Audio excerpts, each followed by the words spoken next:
السلام عليكم.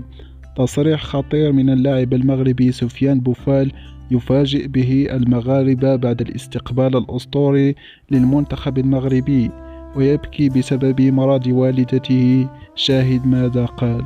ولكن قبل أن نبدأ عطروا أفواهكم بذكر الله والصلاة والسلام على سيدنا محمد عليه أفضل الصلاة والسلام.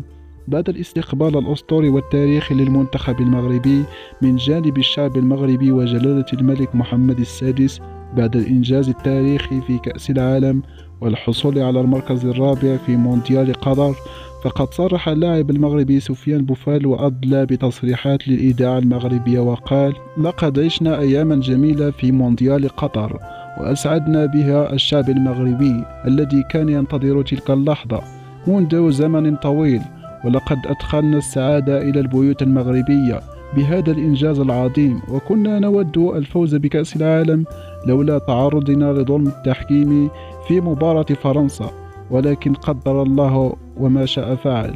ولكن أنا دخلت في نوبة بكاء شديد بعد تكريم جلالة الملك محمد السادس للاعبي المنتخب المغربي، لأن والدتي المريضة لم تحضر ذلك التكريم. فوالدتي دائما تعطينا القوة قبل بداية المباريات، وخاصة في مونديال قطر، فدائما تقيم الليل وتدعو لي ولزملائي وللمنتخب المغربي. وأدعو كل المغاربة الآن أن يدعوا لوالدتي لأنها بحالة خطيرة الآن في العناية المركزة، وأدعو الله أن يشفيها شفاء عاجلا. وفي النهاية عزيزي المشاهد، لا تنسى الدعاء لأم سفيان بوفال، ولا تنسى الإعجاب بهذا الفيديو والاشتراك في القناة ليصلكم جديدنا.